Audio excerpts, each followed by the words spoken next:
खुलुमबाय गोजोन फुंबिलिनि गासैबो बड'लेण्ड बुब्लिनि अनसायगिरिफोरखौ बरायग्रोबाय। दिनै 27 आगस्ट बृहस्पतिबारनि फानजामुथिखौ फरायथिन लादों आं रबिन बसुमतारिया। फानजामुथिनि गिबियाव दं मेष राशि। नखरारि जिउ राहायाव सुखु फैगोन, मोजां सान। वृष राशि।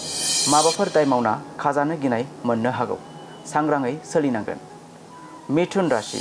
देहायारि सावस्रिया लोरबां जानो हागौ, देहाखौ खस्थ' मोनगोन। कर्कट राशि। फालांगियारि बिथिङाव मुलाम्फा गोनां सान, रां आर्जिना लानो हागोन। सिंह राशि। अनथोब महरै सोरनिफ्रायबा बान्था मोननो हागौ, गोसोखौ गोग्गानाय मोनगोन। कन्या राशि। माबाफोर मुवा बेसाद खहा जानो हागौ, मुवा बेसादखौ थिनानै लानांगोन। तुला राशि। लामा हान्थिनायफोराव बहाबाफोर सोगदावनो हागौ, सांग्राङै हान्थिनांगोन। वृश्चिक राशि। समाजारि हाबानि थाखाय सन्मान मोननो हागौ, गोसोखौ गोग्गानाय मोनगोन। धनु राशि। नाङै मुवानिफ्राय गोजानाव था, राङारि थासारिया खहा जानो हागौ। मकर राशि।